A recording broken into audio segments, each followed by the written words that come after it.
his knife up in preparation for the next strike, he realized the stranger wasn't turning to face him. Was not, it seemed, following the fight at all. Rather, the figure stumbled forward into the space Venick had just vacated, dagger swiping through the air and nothing.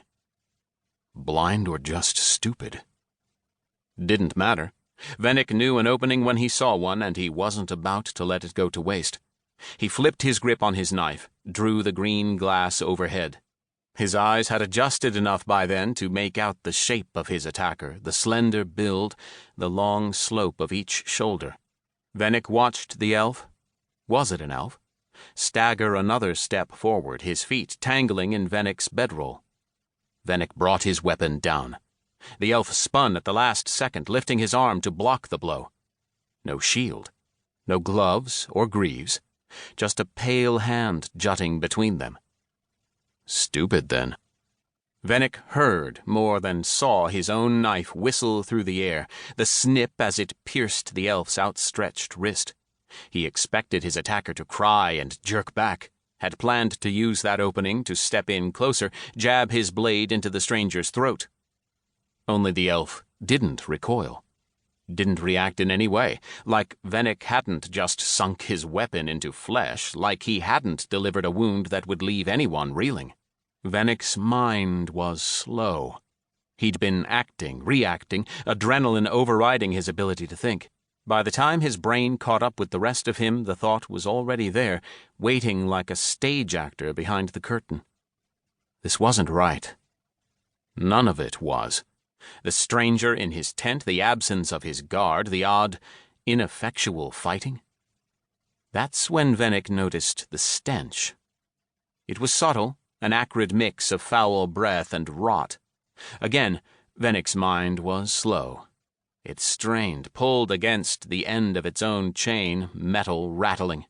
As the elf tore his wrist free and Venick fought to keep hold of his knife, the shackles of Venick's mind broke free. And he remembered. He remembered the elven city of Evov, that high and forbidden place, overtaken last summer in a coup orchestrated by Farah, the Dark Queen. He remembered Ellina, so brave and so strong and so foolish, who had used her powers of stealth and deceit to uncover the Dark Queen's secrets. He remembered those secrets, each its own horror, but one more horrible than the rest. The elf seemed to have forgotten his dagger. The blade hung uselessly by his side as he stretched out his injured hand to grab Venick's throat. Venick beat the hand away and moved in again, low this time, a strike in the thigh, in and out, a gash that should have left anyone incapacitated. The elf didn't even flinch. Understanding burned through Venick. He tasted it on his tongue. In the elf-lands there were two types of conjurers. Northern conjurers like Ellina, who could break through ancient magic and learn to lie in Elvish, and southern conjurers like Yuvan and Balad, who could move shadows and summon storms and, according to Ellina, control the dead. Venick's knife couldn't help him. He knew that now. Yet he squeezed it in his fist like a lifeline as his attacker made a noise, a rattling hiss that turned Venick's insides to jelly.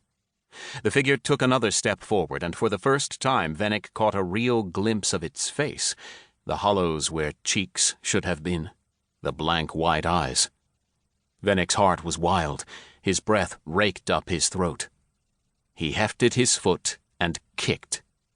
His heel connected with the creature's chest, sent it flying into the wall of the tent.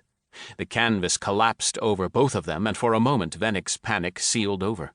His senses scrambled. He thrashed, cutting frantically at the fabric, ripping free into the frigid night air, desperate to put as much distance as he could between himself and that thing. The commotion was finally waking nearby soldiers. Several men jogged over to see what the trouble was. Their faces were confused and sleep-heavy, their mouths a collective murmur of, "Commander?" They hadn't yet seen what Venick had, didn't yet know what Venick knew. Behind them, the creature was struggling to free its legs from the tangles of the fallen tent, to much less effect. Illuminated by torchlight, Venick could tell that the elf had been once, and recently, alive. Its skin was supple, muscles well-defined. Only its